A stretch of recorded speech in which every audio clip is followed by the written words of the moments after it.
Assalamualaikum warahmatullahi wabarakatuh. Salam sejahtera untuk kita semua.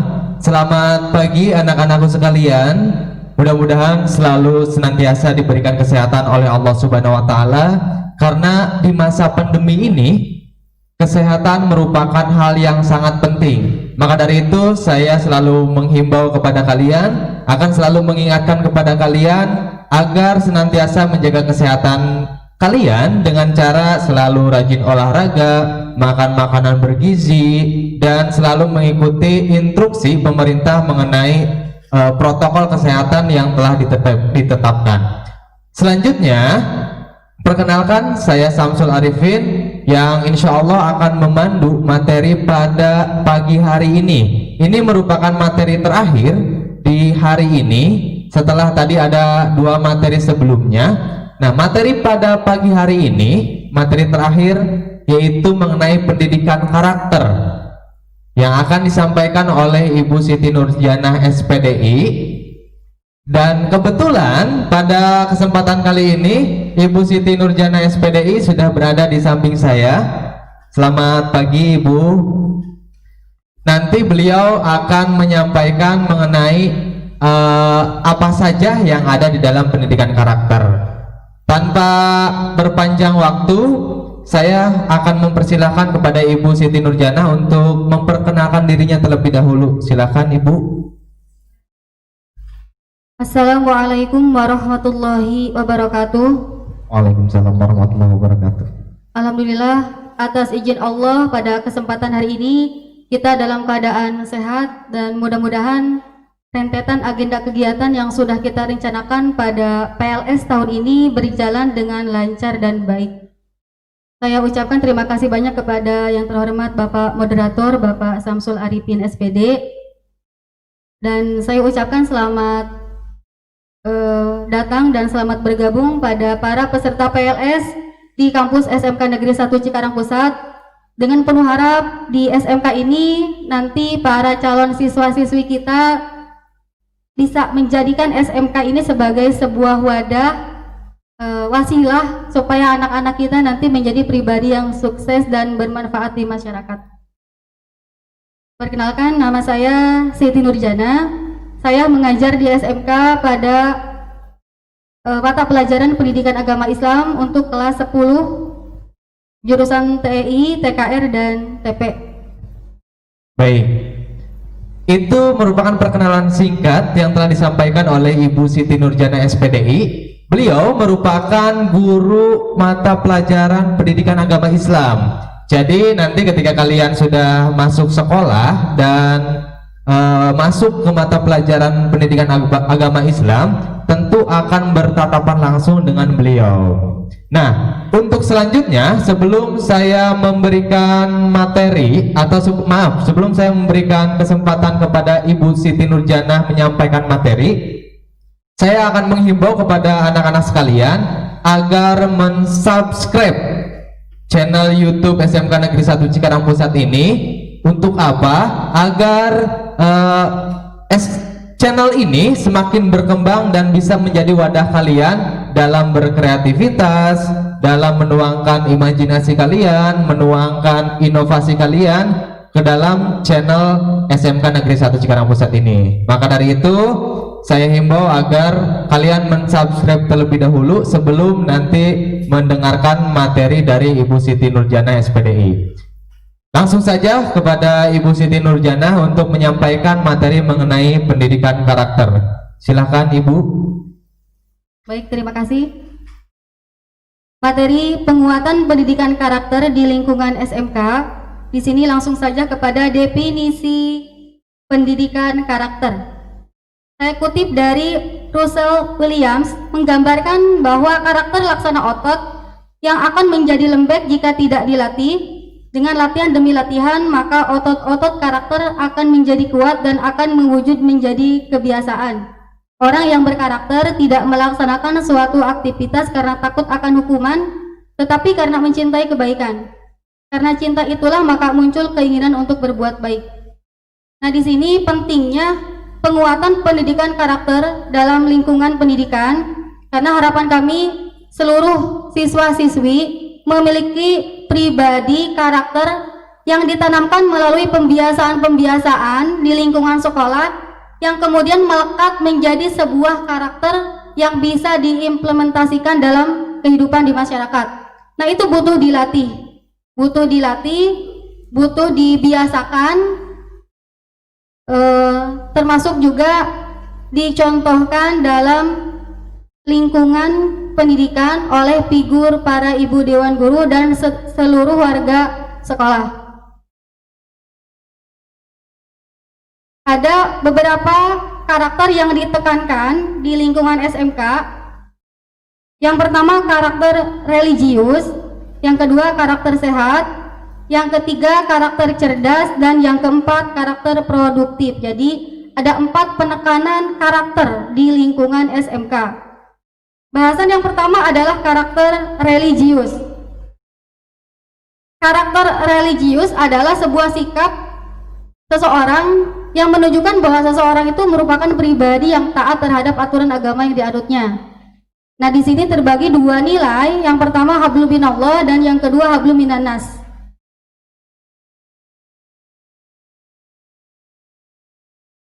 Untuk membentuk sebuah karakter religius, nilai yang diterapkan adalah yang pertama hablum minallah. Pembiasaan-pembiasaan yang sudah berjalan selama ini di lingkungan SMK, ini adalah contoh pelaksanaan sholat duha pada jam istirahat pertama dan pelaksanaan sholat zuhur berjamaah pada jam istirahat kedua. Jadi menekankan kesadaran bahwa kita sebagai manusia, jadi yang pertama ditanamkan adalah menyadarkan bahwa kita ini hidup dihidupkan, kita hidup diciptakan. Artinya yang paling tahu apa yang terbaik buat kita bukan diri kita sendiri, melainkan yang menciptakan kita, yaitu Allah. Nah, bagaimana arah hidup kita itu harus mengikuti aturan oleh yang menciptakan, yaitu Allah. Aturan yang menciptakan adalah terkandung dalam kitab suci kita, yaitu Al-Quran. Secara spesifik, karakter religius itu adalah sebuah sikap menanamkan nilai-nilai Al-Quran dalam kehidupan sehari-hari, intinya itu. Jadi saya harap ketika pembiasaan melaksanakan ibadah sholat di lingkungan sekolah akan menjadi kesadaran pada seluruh siswa bahwa kita harus menjadi pribadi yang taat beribadah kepada Allah dan menggantungkan seluruh hidup hanya kepada Allah. Dan harapan ini pembiasaan ini tidak hanya dilakukan di lingkungan sekolah, tapi melainkan juga di rumah dan di lingkungan masyarakat.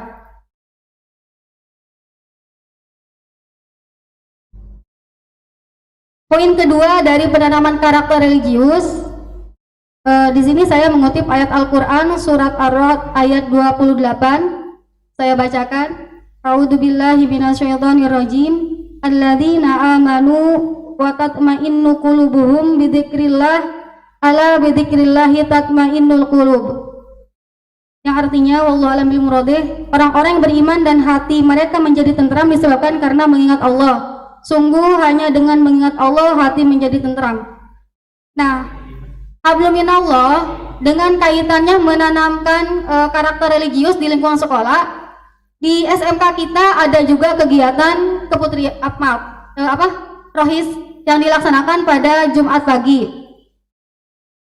Nah, pada kegiatan rohis itu ada rentetan agenda, salah satunya membaca ayat Al-Quran, membaca sholawat, pembinaan, juga siraman rohani. Harapannya ketika pembacaan ayat suci Al-Quran disampaikan dan diperdengarkan kepada siswa dalam jangka waktu yang berkala, konsisten.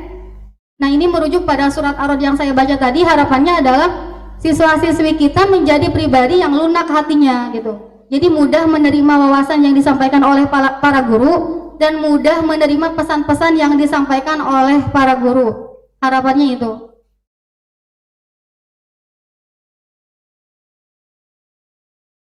Kemudian nilai karakter kedua dari religius adalah hablum minannas. Hablum minannas ini adalah hubungan manusia dengan sesama manusia ataupun dengan lingkungan sekitar. Di sini saya mengutip hadis, tabasumuka fi wajhi akhika shadaqatun. Senyum manismu di hadapan saudaramu adalah sedekah. Nah, ini ditanamkan sejauh ini, termasuk ada slogan di depan kelas 5S 5S, senyum, salam, sapa, sopan, santun. Nah, alhamdulillah sejauh ini sudah berjalan. Harapannya itu bukan cuma dibaca setiap pagi anak datang ke sekolah, itu dibaca dan juga itu dijalankan, dibiasakan. Jadi supaya selalu tersenyum, bertemu dengan siapapun tersenyum, bertemu dengan guru tersenyum, bertemu dengan teman-temannya tersenyum, sekalipun belum kenal, dan dalam kondisi seperti apapun ya tersenyum aja gitu. Kayak misalnya pagi-pagi anak datang telat ke kelas, ya udah senyum aja, sekalipun dihukum sama guru udah senyum aja, nerima, legowo ya, bertanggung jawab. Artinya sekalipun dia mau bete, mau marah-marah ya percuma kan, cuma buang-buang energi doang, ya udah senyum aja gitu. Ya itu harapannya gitu. Dan termasuk di sini penanaman mencintai lingkungan, menghargai terhadap sesama, menghormati terhadap sesama, termasuk ada beberapa kegiatan bakti sosial dan peduli sosial yang sudah dijalankan dan alhamdulillah sampai sekarang masih berjalan. Ini harapannya menjadi sebuah kesadaran bahwa kita itu hidup perlu berbuat baik terhadap sesama dan pada hakikatnya untuk diri sendiri gitu.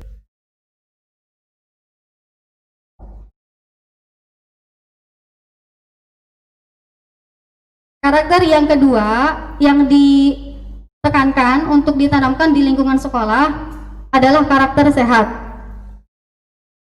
Menurut WHO, Organisasi Kesehatan Dunia, ada 3 komponen penting yang merupakan satu kesatuan dalam definisi sehat. Yang pertama adalah sehat jasmani, yang kedua sehat mental, yang ketiga sehat spiritual.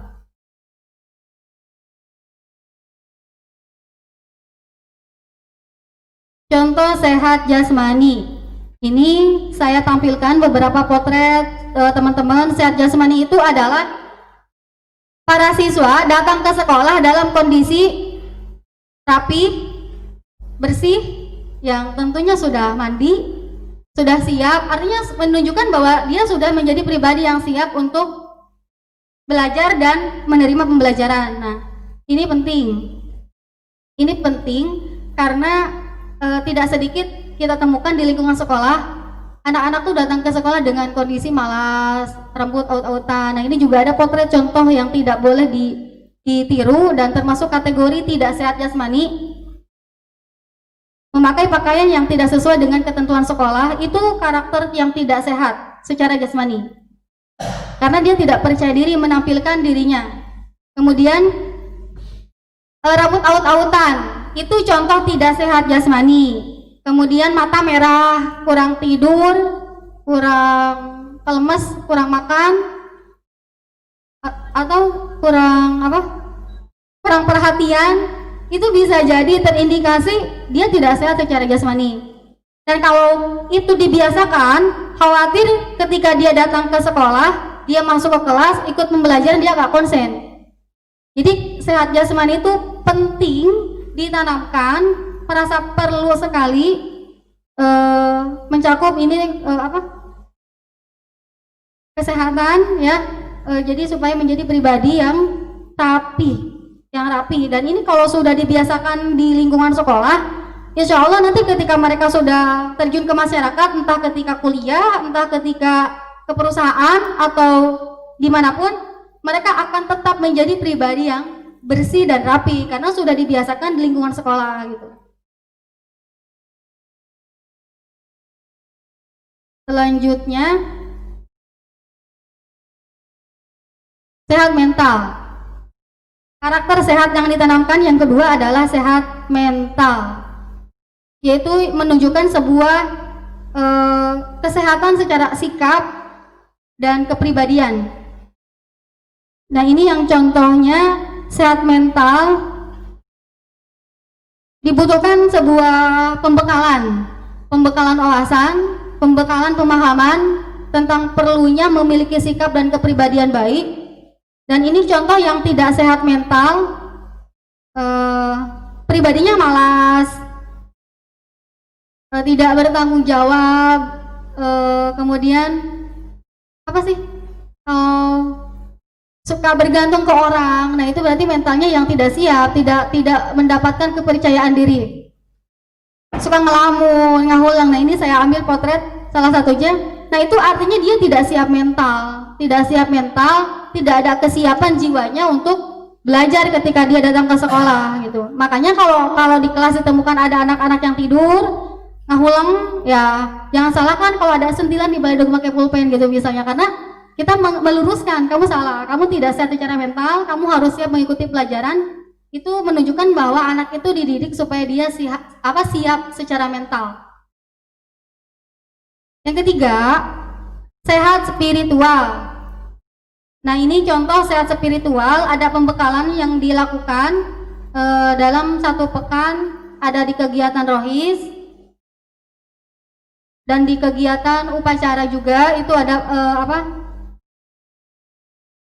pembekalan, tujuannya supaya para siswa-siswi kita memiliki kesiapan pribadi secara jasmani, rohani untuk menjadi pribadi yang siap menjadi pembelajar dan terarahkan gitu.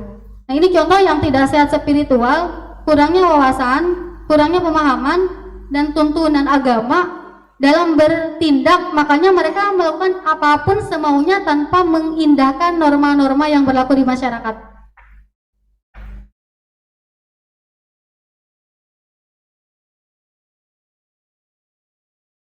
Yang ketiga, karakter yang ditanamkan dalam upaya membentuk karakter siswa di lingkungan SMK adalah karakter cerdas.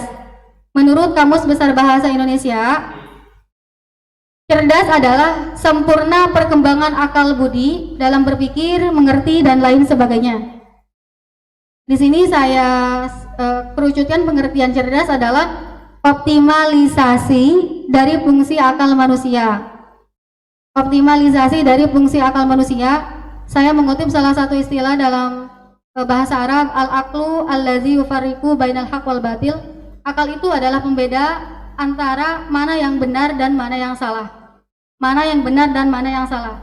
Jadi bisa diterjemahkan, kalau orang yang akalnya sehat, maka bisa dikatakan cerdas, itu dia tidak akan melakukan sesuatu yang salah, karena dia bisa membedakan mana benar, mana salah. Dia nggak akan melakukan sesuatu yang salah karena dia tahu ketika saya melakukan sesuatu yang salah ini akan ada efeknya buat saya dan ini buruk. Dan orang cerdas nggak akan dengan sengaja menyakiti dirinya sendiri dengan melakukan sesuatu yang berefek buruk buat dirinya. Nah ini saya ambil contoh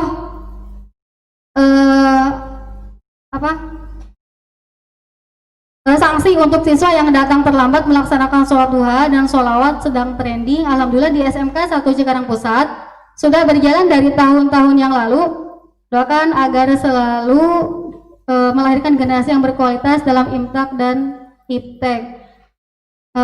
Ini contoh adalah sanksi atau hukuman walaupun sifatnya variatif ya, ada yang kadang hafalan pelajaran, kadang ada yang sifatnya fisik kayak olahraga gitu, suruh olahraga, atau ini salah satunya aspek ibadah anak diinstruksikan untuk melaksanakan ibadah sholat atau membaca sholawat atau membaca asmaul husna di pagi hari sebelum mengikuti pembelajaran.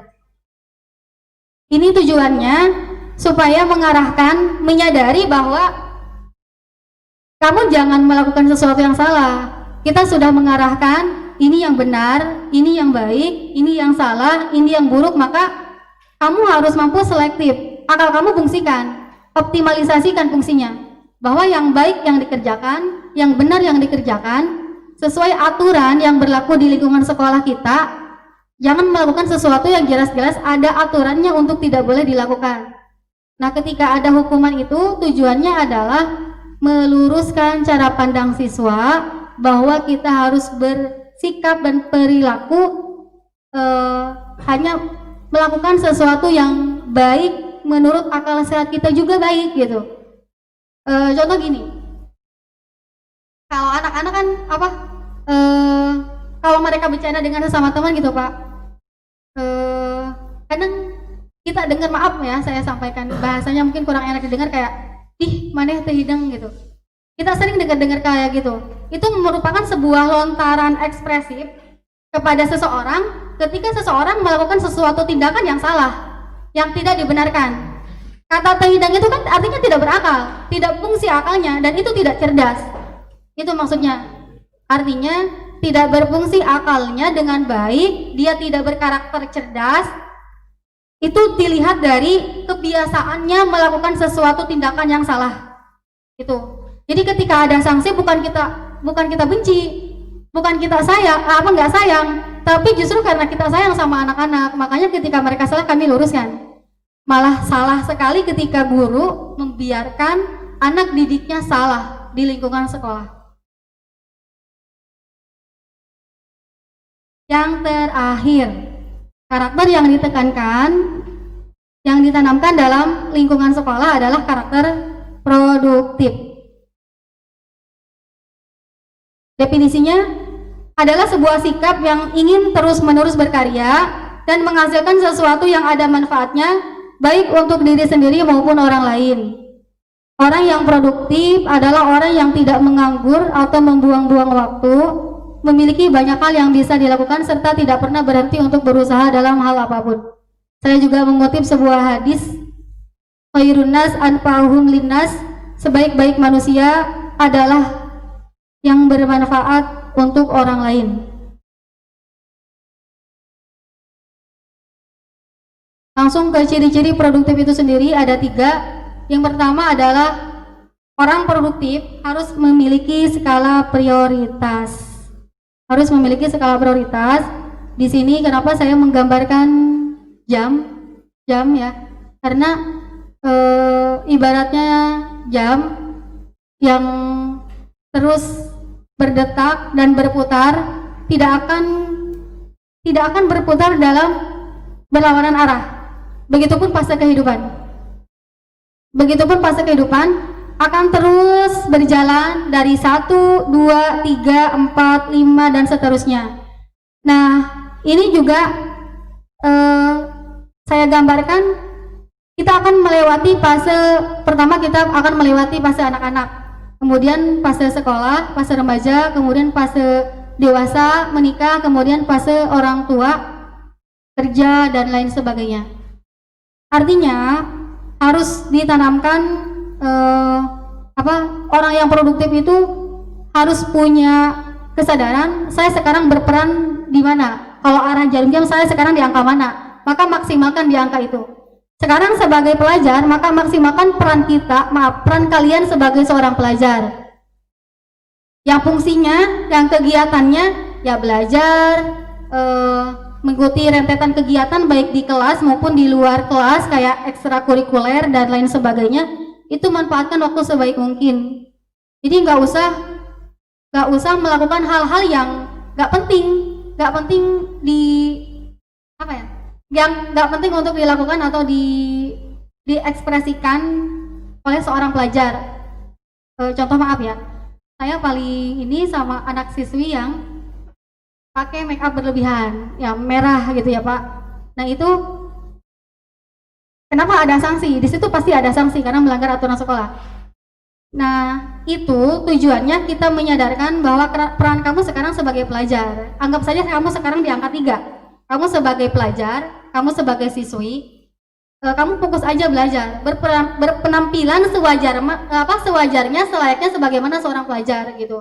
Nanti juga ada masanya kok, kamu akan ada di titik, di masa silakan bermake up semau kamu ketika sudah melewati fase ini gitu. Kayak jam nanti juga ada saatnya kok kamu ke angka 6, sekarang di angka 3 udah fokus aja di angka 3. Nanti ada masanya kamu ke angka 6 dan kamu nggak akan balik lagi ke angka 3 gitu. Ulang ngawawas angka genep, fokus aja di angka 3. Ulang maka ngawawas anu sejen, fokus aja kamu sekarang peran kamu sebagai pelajar.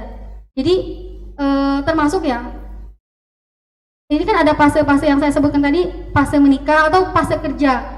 Udah pengen banget kerja nih, udah pengen cepet-cepet lulus SMK, tapi kamu tidak mempersiapkan diri untuk siap menjadi pribadi yang siap kerja. atau udah pengen cepet-cepet nikah dengan menunjukkan pribadi yang bucin banget gitu ya. Di kelas aja kayaknya udah nggak konsen, ngecek pacar terus. Nah itu salah. Dan ketika kita menemukan anak-anak yang pacaran berlebihan, kemudian kita sanksi, ada sanksi sosial gitu, yang itu tujuannya mengarahkan kamu nggak usah berlebihan berteman dengan lawan jenis, karena nanti juga akan ada fasenya kamu ke titik itu berdekatan, berduaan, bersamaan dengan lawan jenis yang sudah halal, dan tidak akan ada satupun yang mengomentari dan mempermasalahkan gitu. Jadi sekarang fokus aja, toh ini nggak balik lagi gitu. Menjadi pelajar tuh ya momen ini maksimalkan. Contoh gini ya, anak tuh malas upacara, kemudian ketika lulus tiba-tiba dia kangen ke sekolah, pengen upacara. Apakah arek pakai baju sakala putih abu terus hormat ke bendera sendirian datang ke sini? Enggak, dan itu enggak akan terjadi, enggak akan balik lagi. Jadi manfaatkan aja momen ini gitu sebagai seorang pelajar. Upacara ya upacara, belajar di kelas ya belajar, eskul ya eskul, nikmati aja semua. Kalau kita sadar peran kita dan ini enggak akan keulang, insya Allah dijalankan dengan baik dan penuh keikhlasan gitu. Jadi harus punya skala prioritas, menyadari peran kita sekarang sebagai apa, siapa, dan di mana. Kemudian karakter produktif yang ditekankan melalui pembiasaan mengerjakan pekerjaan sampai selesai. Di sini ada beberapa karya teman-teman SMK ditugaskan supaya terbiasa melakukan sebuah pekerjaan sampai tuntas, mengerjakan pekerjaan sampai selesai dengan penuh tanggung jawab. Dan kadang anak-anak itu diinstruksikan untuk membuat sesuatu sebagai fasilitas mereka sendiri, supaya menyadari bahwa ketika kita yang menghasilkan, kita lebih menghargai itu untuk digunakan. Kadang kan kalau sifatnya instan, kita lupa untuk menjaga dan merawat, tapi ketika menciptakan sendiri, merawat sendiri, membentuk sendiri, mereka lebih sadar untuk menjaga. Nah ini contoh waktu teman-teman SMK ngechat WC di belakang, ini mereka cat sendiri, desain sendiri, mau kayak gimana konsepnya. Dan ketika sudah jadi, maksudnya sudah ada hasilnya, mereka sendiri yang ngontrol. Bahkan kalau ada anak cowok yang ada coretan dikit aja, mereka yang mereka yang ngejaga turun langsung gitu. Jadi merasa memiliki, ada muncul gitu.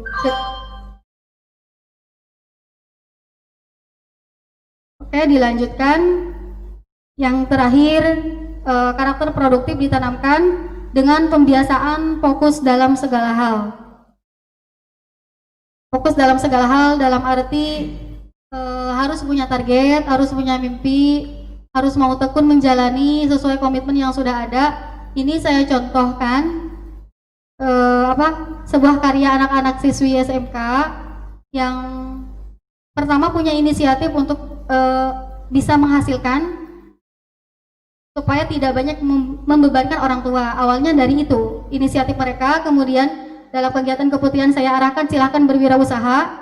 Itu murni dari hasil mereka sendiri, mereka yang modalin, mereka join beberapa orang, kemudian dibagi bagian masing-masing. Ada yang bagian produksi, kayak yang masak siapa, yang ngemas siapa, kemudian yang bagian pemasaran, ngiklanin. Jadi punya media sosial kayak WA, Facebook, atau apapun itu ya dimanfaatkan, bukan cuma buat bikin status-status galau, tapi dimanfaatkan untuk sesuatu yang lebih produktif gitu.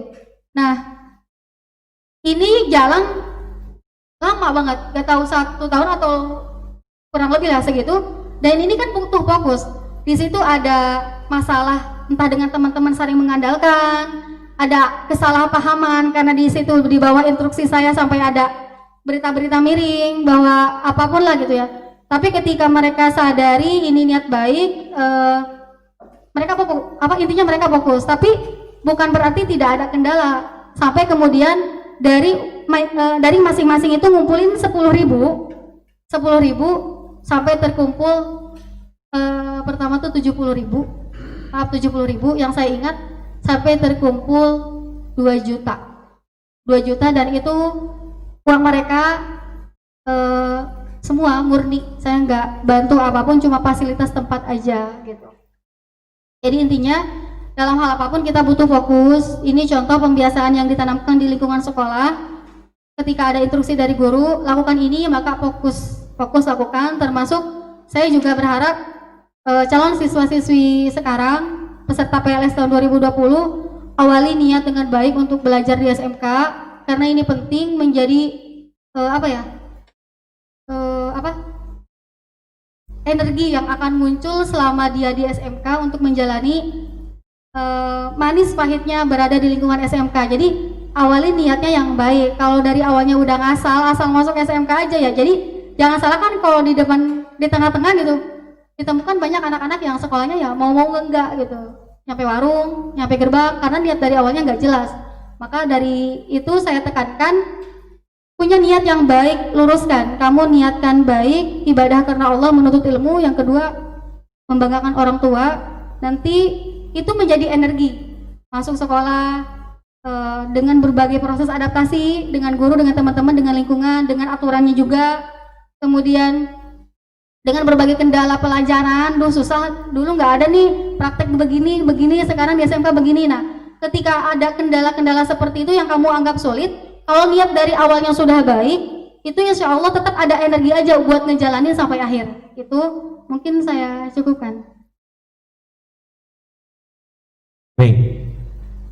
Itu merupakan materi mengenai pendidikan karakter yang telah disampaikan oleh Ibu Siti Nurjana SPDI. Materi yang cukup menarik untuk disimak. Ada beberapa karakter dalam pendidikan karakter ini. Yang pertama itu tadi Ibu Siti Nurjana sudah menyampaikan mengenai karakter religius ya. Yang pertama itu karakter religius, yang kedua ada karakter sehat. Sehat juga terbagi menjadi 3 lagi ya. Ada sehat jasmani, ada sehat mental, dan juga sehat spiritual. Dan yang terakhir, dari nilai karakter yang harus kita tanamkan dalam diri, itu ada nilai karakter produktif. Tadi beliau juga sudah menyampaikan yang dimaksud dengan produktif itu apa. Nah, selanjutnya saya di sini mungkin mewakili anak-anak ya Bu, mewakili anak-anak yang menonton pada pagi hari ini. Ada beberapa pertanyaan yang akan saya sampaikan kepada Ibu Siti Nurjana kaitannya mengenai materi yang telah tadi disampaikan. Pertanyaan yang pertama itu, bagaimana sih cara untuk menerapkan nilai karakter di lingkungan sekolah? Itu tadi kan Ibu menjelaskan mengenai nilai karakter hanya fokus ke nilai-nilainya saja, tetapi tidak menjelaskan bagaimana cara untuk mengimplementasikan nilai karakter di lingkungan sekolah. Monggo Ibu dijawab. Baik Pak, terima kasih. Jadi cara untuk menerapkan karakter, nilai-nilai karakter di lingkungan sekolah adalah, pertama, kita memberikan penyadaran kepada seluruh siswa-siswi bahwa untuk memiliki karakter baik itu penting. Perlu menyadari bahwa penting menjadi pribadi baik dalam hidup. Satu. Yang kedua, harus ada kerjasama dari seluruh warga sekolah. Pertama dari kepala sekolah, jelas dari kebijakan yang dibuat, kemudian dari guru-gurunya juga, karena siswa itu kan yang pertama dilihat adalah gurunya. Jadi ketika misalnya kita mau menyampaikan selantang apapun tentang kamu harus ini, tidak boleh ini, tetapi ketika itu tidak dicontohkan oleh gurunya sendiri, anak kesulitan. Betul, gitu, karena dia tidak punya figur yang diikuti itu. Betul. Jadi yang pertama penyadaran, yang kedua harus ada kerjasama dari seluruh warga sekolah, dari kepala sekolah, dari kebijakan, dari guru-gurunya sebagai figur, dan dari ya teman-temannya sendiri gitu, saling support, saling ingatkan juga untuk yuk sama-sama kita tanamkan nilai-nilai karakter baik di lingkungan sekolah gitu. Cukup? Ya, itu merupakan bagaimana hal yang harus kalian lakukan ketika ingin menerapkan nilai karakter di lingkungan sekolah atau lingkungan kalian di rumah ya, dengan cara kesadaran dari diri sendiri terlebih dahulu nih, baru nanti ada kerjasama dari ekstern gitu mengenai bagaimana cara untuk menerapkan nilai karakter di lingkungan sehari-hari. Nah, itu pertanyaan yang pertama, Bu. Pertanyaan yang kedua, tadi ada nilai karakter religius, di mana nilai karakter religius itu ada hablum minallah dan hablum minannas. Yang jadi pertanyaan adalah ketika kita memilih salah satu di antara kedua tersebut, apakah diperbolehkan atau apakah lebih baik ketika kita fokus ke hablum minallah saja nih, saya pengen lebih dekat dengan Allah tapi mengesampingkan hablum minannas, ataupun sebaliknya. Jadi yang jadi pertanyaan, apakah kedua hal religius ini harus selalu saling berdampingan atau bisa dipilih salah satu saja gitu? Monggo dijawab, Ibu. Untuk membentuk pribadi yang religius itu mencakup keduanya, tentang hubungan dengan Allah dan hubungan dengan sesama manusia dan lingkungan, mencakup keduanya. Karena kita nggak bisa soleh sendirian, dalam arti ibadahnya bagus, sholatnya bagus, tetapi ke orang jahat, julid gitu. Itu kan juga tidak dibenarkan, karena ketika dia beriman kepada Allah, di situ ada aturan-aturan, ada arahan, ada norma yang ditanamkan dalam agama kita bahwa Allah itu menyukai kepada manusia yang baik terhadap sesama. Artinya juga ketika kita baik terhadap orang, itu sama saja kita menanamkan nilai hablum minallah, ibadah kepada Allah juga gitu, karena itu perintah agama. Nah, jadi bisa dikatakan kurang tepat kalau kita soleh sendirian, tapi ke orang gitu tukang egois lah ya, gitu. Terus yang kedua, gimana kalau hablum minannas aja? Hablum minannas aja, tapi ke Allah ibadahnya kurang, tapi sosialnya jago gitu misalnya. Saya juga merasa itu kurang tepat, karena dalam setiap tingkah laku atau perilaku kita berharap semua menjadi nilai ibadah dan pahala. Betul. Berarti harus ada hablum minallah. Jadi makanya kan dalam Islam, dalam hadis dikatakan innamal a'malu binniyat. Semua perbuatan tergantung dari niat. Perbuatan apapun walaupun biasa aja tetapi niat karena Allah, dapat 2 poin. 1, baik terhadap sesama, itu menjadi sebuah diuntungkan kita punya hubungan yang baik dengan teman. Yang kedua, kalau diniatkan karena Allah, menjadi nilai pahala. Gitu. Jadi setiap amal kita itu punya 2 poin. 1 dengan sesama, yang kedua nilai pahala kalau memang orang itu menyadari perbuatan ini saya lakukan karena Allah. Gitu. Jadi penting dua-duanya harus ikut serta. Ya, baik. Jadi seperti itu ya anak-anak. Cara agar kita mendapatkan banyak pahala ya kita harus mengutamakan hablum minallah baru hablum minannas. Itu harus saling bersinergi lah ya, saling berhubungan. Jangan ingin hablum minannas saja nih, gak mau hablum minallah atau sebaliknya. Jadi agar pahalanya double, itu kita harus hablum minallah dan hablum minannas. Ya. Selanjutnya nih, pertanyaan yang ketiga nih muncul dari teman-teman, maaf dari anak-anak, mengenai tadi kan sudah dijelaskan mengenai produktif ya. Apa saja cara agar kita, saya juga ingin bertanya, cara agar kita bisa menjadi orang yang produktif, tidak malas-malasan, bisa menghasilkan karya atau dan lain sebagainya lah ya. Bisa dijelaskan Ibu mengenai cara agar kita bisa menjadi orang yang produktif? Mangga? Ini berat nih pertanyaannya nih. Iya.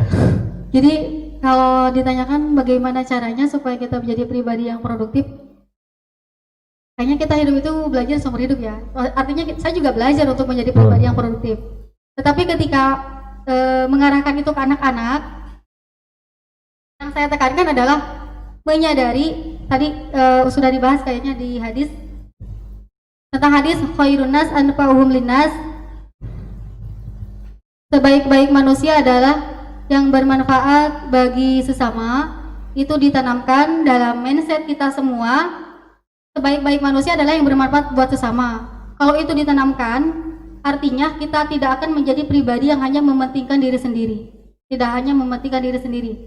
Susah, karena sebagian dari kita orientasinya ya untuk kepentingan sendiri. Betul banget, Bu. Orientasinya adalah untuk memperkaya diri sendiri, Iya. kasarnya gitu. Makanya untuk bermanfaat itu butuh keberanian berkorban. Baik. Keberanian berkorban itu nggak mudah, makanya disebut sebaik-baik manusia.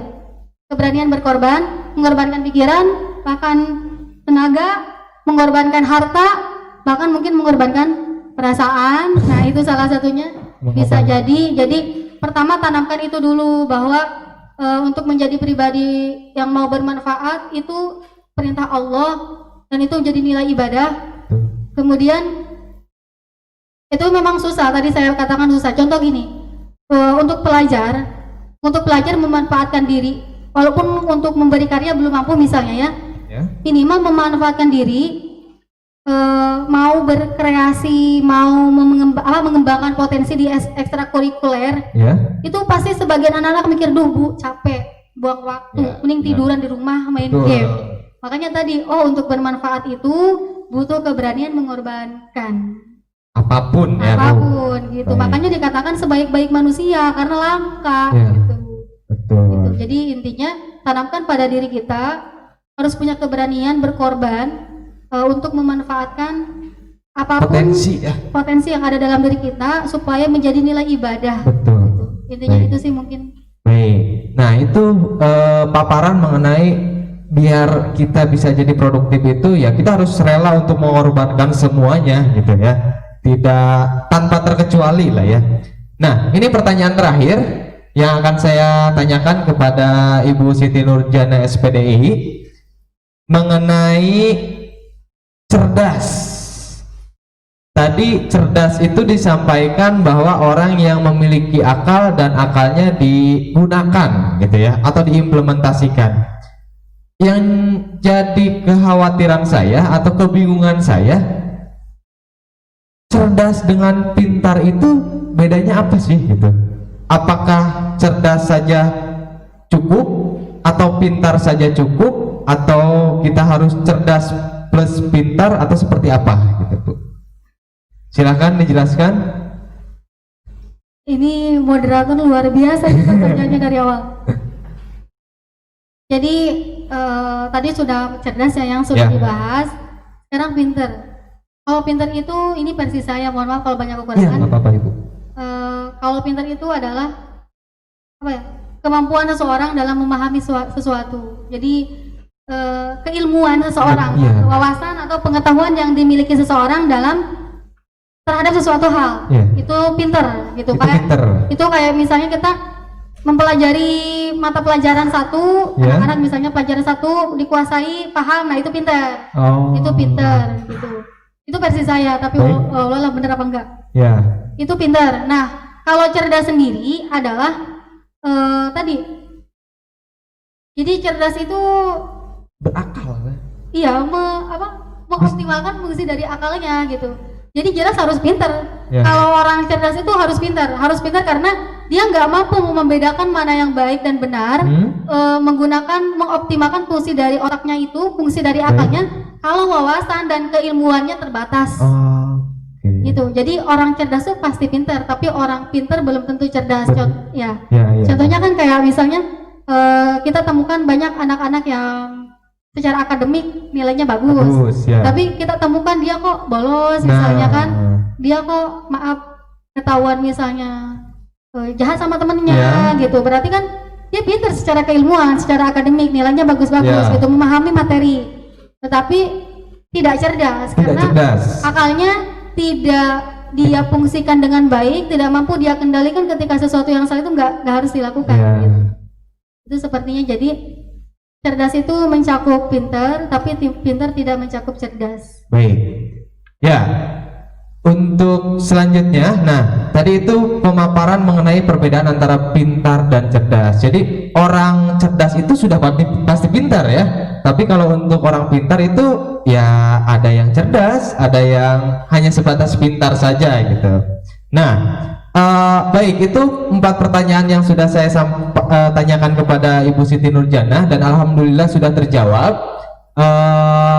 Dengan terjawab keempat pertanyaan ini, artinya materi kita mengenai pendidikan karakter sudah selesai. Mungkin dari Ibu ada yang ingin disampaikan untuk tugas yang harus dikerjakan anak seperti apa? Silakan disampaikan terlebih dahulu sebelum saya tutup. Tugas untuk para peserta PLS dari Ibu, kamu upload foto bahwa kamu sudah siap menjadi pribadi pembelajar dengan mengenakan pakaian rapi, sedang mengikuti daring PLS, materi PLS maksudnya. Jadi Ibu ulang, kalian ngupload foto sedang mengikuti kegiatan PLS secara daring di rumah dengan pakaian rapi, pakaian seragam sekolah. Ya, ini mencakup seluruhnya. Betul. Rambutnya rapi, Ya. tidak ada yang aneh-aneh lah tadi. Ya. Kemudian bajunya sudah rapi juga dan celananya rapi, semua pokoknya itu rapi, mencakup semua. Yang kedua, ada 2 tugasnya. Yang pertama upload foto aja. Yang kedua saya minta kalian bikin sebuah tulisan bahwa selama kalian di sejauh ini, entah kamu ketika SDK, entah ketika kamu SMPK, kamu sudah menjadi pribadi yang belajar untuk bermanfaat untuk orang lain. Terlebih itu kamu menghasilkan sebuah karya, apapun itu bentuknya, atau kamu sudah melakukan berbagai rentetan agenda kegiatan sebagai bentuk optimalisasi diri untuk bermanfaat. Betul. Kamu hanya menulis cerita bahwa kamu sudah belajar menjadi pribadi yang tidak mementingkan diri sendiri, belajar menjadi pribadi yang bermanfaat untuk orang lain, yaitu yang produktif, apapun bentuknya. Entah kamu karya, saya pernah bikin ini Bu dulu Bu gitu, apapun, atau kegiatan, rentetan kegiatan tuh kayak kamu ikut sebuah organisasi apa dan apa yang kamu dapatkan dari itu semua gitu, hikmah apa yang kamu dapatkan dari kamu ikut andil menjadi pribadi yang mau loh bermanfaat untuk orang lain, itu hikmahnya kayak gini gitu. Jadi satu, saya ulang, upload foto. Yang kedua cuma bikin tulisan bahwa kamu pernah kamu sudah belajar menjadi pribadi yang mau bermanfaat atau produktif. Baik, itu ada 2 tugas yang harus kalian kerjakan nantinya, yaitu yang pertama hanya sebatas foto saja ya Bu, tapi menggunakan pakaian yang rapi, pakaian sekolah, rambut rapi, kalau bisa mandi dulu ya Bu, mandi dulu. Terus yang kedua adalah kalian menuliskan kegiatan kalian ketika kalian merasa bahwa kalian itu pernah membuat orang itu terbantu, ya, pernah membuat orang merasa pernah membuat diri kalian membantu seorang gitu. Nah, nanti juga untuk tugasnya akan disampaikan oleh kakak-kakak OSIS kalian yang ada di grup. Terus saya juga sebagai penanggung jawab dari kelas 10 TKR akan memberikan tugas kepada kalian. Ibu Winnie Awalia sebagai penanggung jawab dari kelas 10 TI akan memberikan tugasnya, dan Bapak Handoko sebagai penanggung jawab dari kelas 10 TKR. Nah, baik, mungkin itu saja yang dapat Ibu Siti Nurjana SPDI sampaikan mengenai pendidikan karakter. Mudah-mudahan apa yang telah disampaikan itu bisa diimplementasikan, bisa kalian laksanakan di dalam kehidupan sehari-hari ya, khususnya di lingkungan sekolah ya, umumnya di lingkungan sekitar ya, masyarakat. Baik, saya akhiri. Terima kasih. Assalamualaikum warahmatullahi wabarakatuh.